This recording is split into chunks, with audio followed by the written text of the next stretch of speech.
Brilliant, thanks, Sue. Yes, so apologies to everyone who's seen me sitting in this sort of slightly bizarre this blue pod.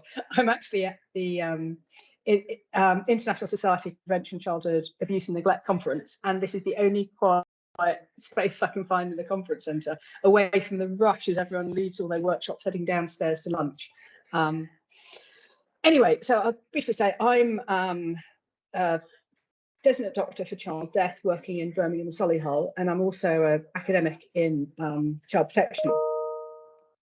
And just as a disclaimer, as I go through this video, I will be talking as well about our Safe Sleep videos from the Who's in Charge campaign, because that's our story. There's nothing special about me or my team. I wasn't a film producer or anything like that. I'm a doctor. And so I want you all to take away, as well as saying, well, yes, you can use our resources. I want you on this to actually think that, yeah, we could make films like this. It's not rocket science. We can do it. So it's telling you the story of how we make the film, so that hopefully you can all go off and make some films and share for everyone else to do as well. I mean, making films is great fun, but everyone can do it. So the background, why we sort of developed these films, was back in, I think it was January 2021, we were given the Keeping Babies Safe funding within, I think it was then still our CCG. So we got about £10,000 to spend. Now, some of that went on ICON, but we wanted to do something a little bit more. That we're aware that actually the abusive head trauma prevention messages are actually already quite well known by the population, but they're typically targeted at mothers, and particularly in the sort of post-COVID environment back in 2021, for healthcare appointments, maternity appointments, it was one person going to them. It was the mother, unless there was a really pressing need for her to bring her partner with her. And that was the same also for health visiting and subsequent appointments. So therefore, the message wasn't getting to fathers. And also, even more, aside from this, we know that a lot of the perpetrators of abusive head traumas are actually mother's partner who isn't baby's father. And these men are even less likely to get appointments with mum. So that's why we thought we have got to get the message out to the young men who are fathers or in father roles. And so we wanted a sort of targeted education campaign. And we thought, we know we can do this because we have done films before. And that was our experience with the Who's in Charge campaign. So I've got to go back and tell you a little bit about Who's in Charge so that you can understand how you go ahead and make films like this. So why did we do Who's in Charge? So Who's in Charge is about the risks to young babies and young children when parents drink alcohol. And in particular, there were quite a few deaths that I'm sure everyone hears from a safeguarding background. We know that we have the sudden unexpected deaths in infants that are often associated with sharing a sleep surface with parents who've been using alcohol or drugs. And although the SUDI rates have fallen, the proportion of cases associated with alcohol and drugs and co-sleeping has risen. So the proportion has risen, even if the actual number of cases themselves haven't risen.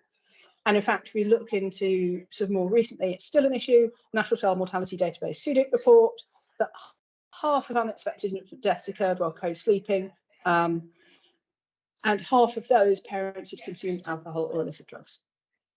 And although the standard advice is safest place for your baby to sleep is in the cot in a parent's bedroom, this obviously wasn't reaching our really vulnerable families. And also there's concern about risk of accidents when parents are drinking alcohol due to poor supervision.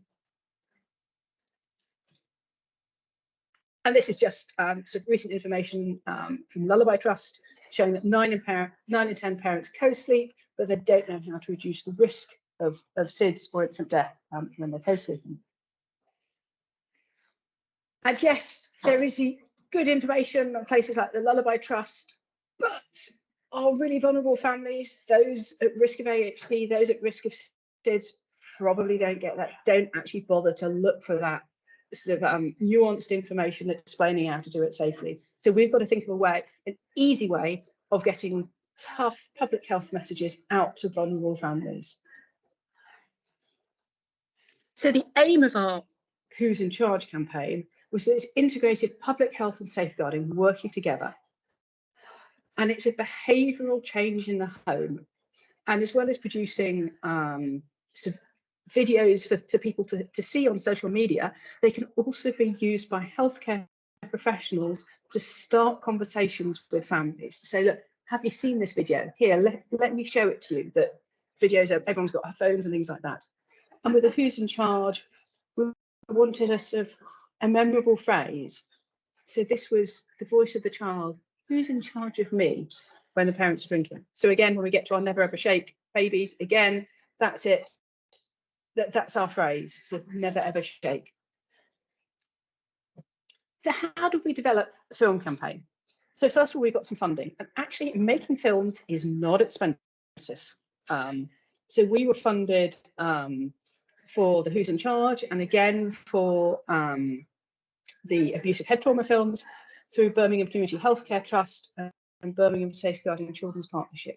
Now, to make one film, or to make the two films, the charge was, I think it was £6,000 that we paid for the support of an expert film director who came from a sort of background of making sort of community films as a youth worker. Oh, sorry, that's just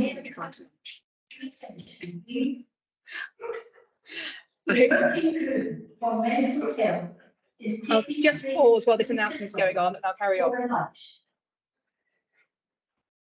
Okay. Thanks, Joanna. No, they're keeping going.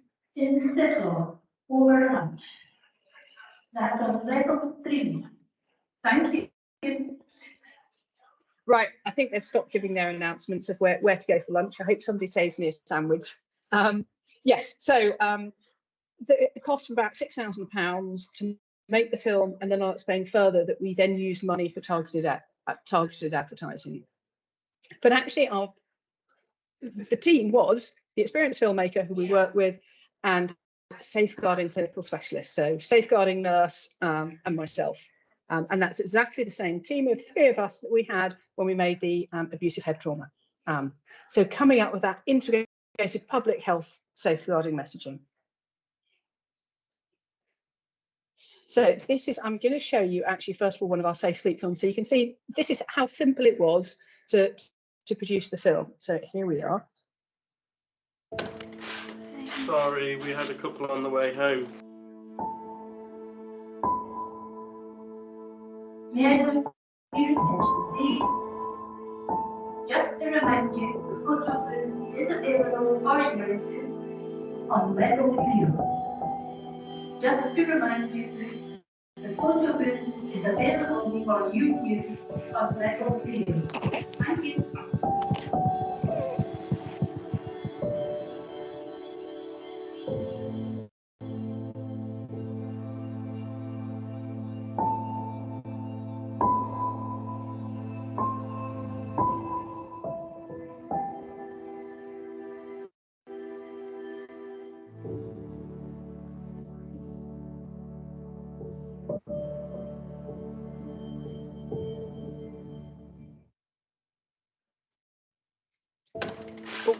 Sorry.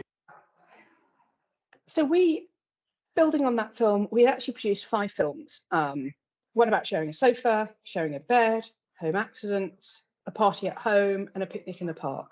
Now they're all available if you wanted to use them on the Birmingham Community Healthcare website. And they're great conversation tools.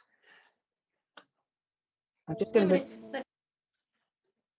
Now, when we put these on social media, we actually got a lot of feedback. So we put them out on Facebook. And that's really important to sort of fine-tune our message, because it actually shows you how the messages are sort of being portrayed and sort of received by the audience. And this is just some of the sort of clips that we read on Facebook from where people put in the comments about the film, that saying, it's true, don't sleep with your baby on the sofa, especially when you're tired. I don't drink anyway, makes me sad that I did.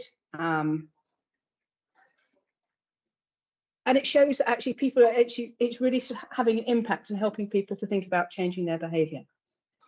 So then now on to the Never Ever Shake films. How do we do it? So we used our experience in Who's in Charge, thinking, yes, we can do this. So the first thing we did was actually sit down with our community film director and our safeguarding nurse, Claire Edwards, and we sat down actually in a coffee shop and we developed our plot. And one of the feedbacks we had as we were developing the Never Ever Shake was that actually, whilst people are used to really sort of negative messaging, if you think about drink drive campaigns and the drink drive adverts they put on the telly at Christmas, there are no happy messages from those. The person always dies. And actually, we were told from people like Lullaby Trust and other community organisations with children involved, this is too traumatic. You will put off your audience, and actually you could re-traumatise people who have lost children. So if you notice in the film I showed you that actually the baby was fine at the end of it, mum got there in time. So we were clear that actually we wanted to give that sense of fear of something bad going to happen, but actually it was all right in the end.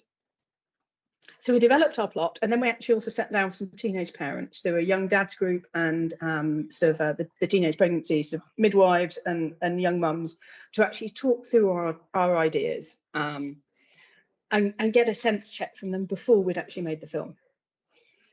And we had the endorsement and support of the Safeguarding Partnership. So whilst the money had come initially through the NHS Keeping Babies Safe funding, that we went back to the Safeguarding Partnership and said, actually, we're going to make these films. We'd like you to help us. We'd like a little bit of money from you to help advertise and promote the films. And they were happy because we'd done the Safe Sleep films before, that they were happy to go with us. And again, this time we were social marketing campaigns targeting for young fathers and young men. So how did we make the films? Well, the dads were played by actors from a local dance troupe. So they were sort of skilled in sort of acting, dancing, and they were very happy to help. Oh, I'll just pause while there's another announcement. The working group on mental health is taking place in the Circle for lunch on level 3. The working group on mental health is taking place in the Circle over lunch. That is level 3. Thank you. Sorry about that. So if you want to go to a mental health workshop in Edinburgh, you now know where to go. The next issue we had was getting babies and mums to take part in the videos, because all our sort of actor colleagues and friends said, "Oh no, we can't do that. That's too horrible. You can't use my baby in a video like that." And this was the issue that we'd had very much with Who's in Charge. But I mean, I knew where to get mums and babies. If paediatric registrars and junior doctors are always having babies. I was one of those trainees who had lots of babies and lots of times out. So we just went straight to our sort of local sort of trainee committee and said, look, are you on maternity leave? Do you have a young baby? Will you take part in this video? It would be useful public health training for you.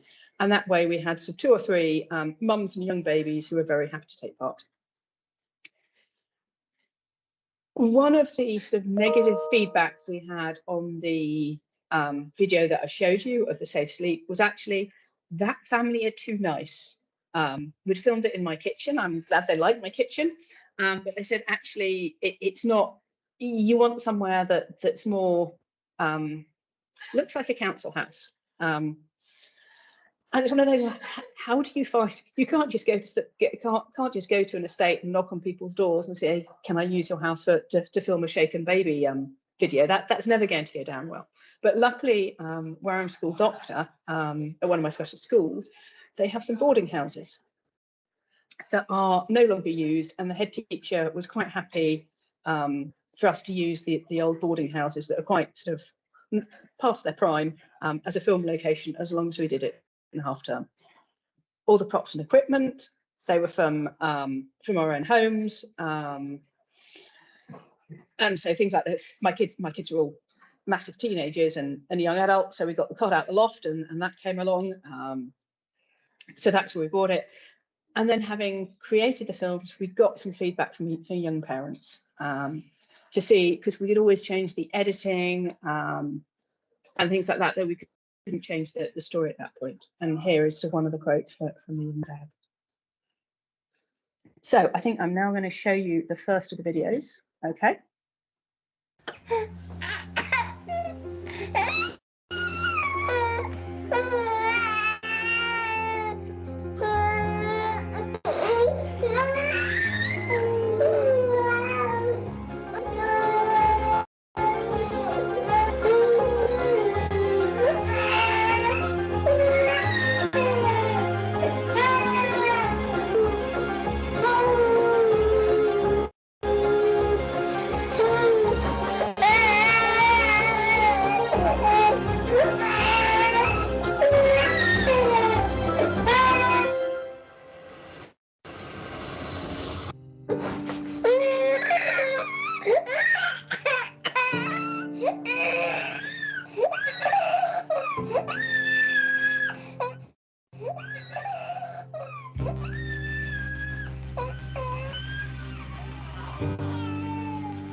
So I'll now show you the next video.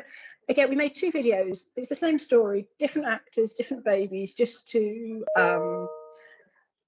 as you'll see, sort of different ethnic groups, to again try and make these videos identifiable to everyone and sort of diverse audiences. But also having 2 different videos gave us probably twice the social media reach.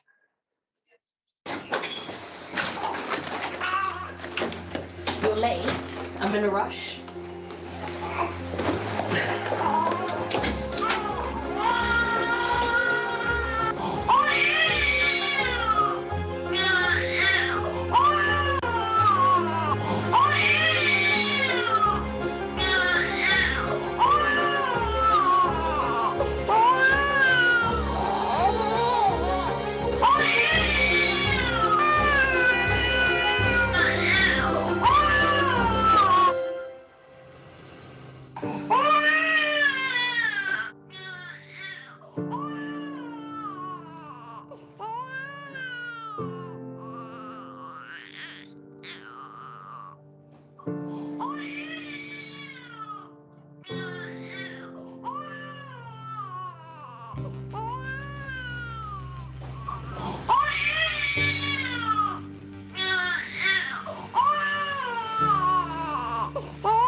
So with the social media campaign, the sort of key points that we got is that you've got to be clear where the message is to be directed and making sure the imagery and language fits with that audience. So that was doing a lot of feedback with young parents and young men.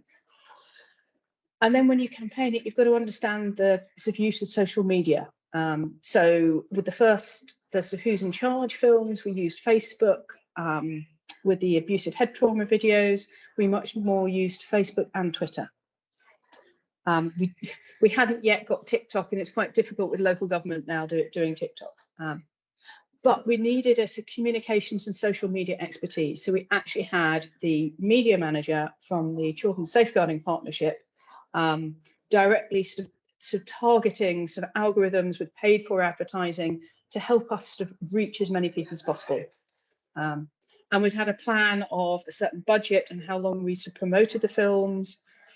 And we sort of targeted when they were released. So for instance, the Who's in Charge videos were released timing with Alcohol Awareness Week. And the Abusive Head Trauma videos first came out when it was the Childhood Accident Prevention Week. And also it's important to work closely and remain flexible and change things as they needed to go. So for instance, one of the early feedbacks we had from some of our Who's in Charge films was that they were too long, because we'd made them at, they were 2-minute films. And actually people don't watch films for that long on social media. So we sort of edited them down to 1 minute. And then when we made the Abusive Head Trauma films, we only ever made them at 1 minute, because that's what works best. So as I said, again, targeted advertising, and again, sort of pushing these out at key times.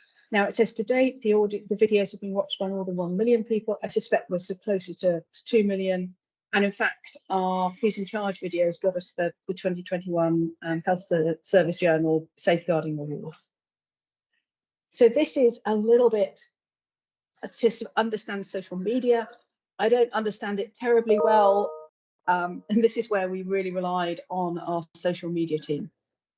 But it shows that actually the amount we spent on advertising here was sort of £3,000 in this sort of 2 campaigns. We had a sort of first push in sort of June, July 2022, and then again after Christmas. And showing that sort of reach is the number of people who sort of seen the advertisement at the end for sort of Icon or Birmingham Forward Steps. Impressions is the number of times that people have started watching it. Through plays is people have watched 15 seconds, and link click, how many people actually go right the way through to the sort of an advertisement at the end. And you can see here that actually for fairly little money, that if you think in terms of healthcare spending, £3,000 is almost nothing. You've got sort of 160,000 people who have watched at least 15 seconds of the video, and so 320,000 who've watched the beginning part of it. So I'll finish there, so we've got plenty of time for questions. Here are the links for the videos. Now, what I would say for the Never Ever Shake videos, they've got on the Icon website, they're unbranded apart from Icon. The ones on the Birmingham Community Healthcare website have got our link to find Birmingham Health visitors. If you want them to brand them for your own local area, you're very welcome. You can contact me and I'll put you in touch with Aid, our film director. It costs about £500 just because it's a bit fiddly, but you can put on, if you want to put on sort of, I don't know, Skegness Health visitors, you'd be more than welcome. We're happy for anyone to use it as long as it has somewhere, it still has a logo that made by Birmingham Community Healthcare. But otherwise, once you've actually, you can put on your local contact details, because we want them to be as useful as we can for everyone. So I will stop sharing and we can talk. That was fantastic. Thank you, Joanna. That was great. Thank you, including all the announcements. Yeah, sorry about that. No, gosh, it's real life, isn't it? That's what it's all about. So there is a question in the chat. I don't know if you can see the chat. Let me get the chat. Yeah, let's get the chat. Okay, we can't put it on TV because it costs an absolute fortune. It would be lovely to, but I mean, if anyone's old enough to remember the original Place Your Baby on Their Back to Sleep campaign that was done by Anne Diamond in the early 1990s, the funds they raised paid for one advert only, and that was only ever played on TV once during Coronation Street, because that was the biggest viewing figures. We can't do TikTok. I don't think we've got permission to do TikTok. It's certainly available on YouTube. We've had it played on sort of advertising billboards at our local shopping centre, Bullring. It's been promoted in the programme for football clubs locally in the West Midlands. What we'd wanted them to do is play it on the big screen at half time, but they haven't done that for us. It's slightly frustrating. They're happy to name stands after, like in Birmingham City Football Club, they've got the Arthur Lavinia Hughes football stand. very nice, but actually think it'd be more useful to do something more active rather than just memorialising a tragic event. But no, we haven't been able to persuade them to show our videos. With any feedback about using dads only for the clips? No, we haven't. We haven't had people saying, why didn't you use women? But the plan, it was very deliberately targeted. We only wanted to use dads because we knew that mums get the message through healthcare professionals, and we might be missing dads. Can I share the links again? Well, Sue can put the. I'm sure, Sue, you're going to share the slides, aren't you? And yeah, I'm going to share the then get the links slides. there. Yeah, this is being recorded and it will be on the Icon web page as well. So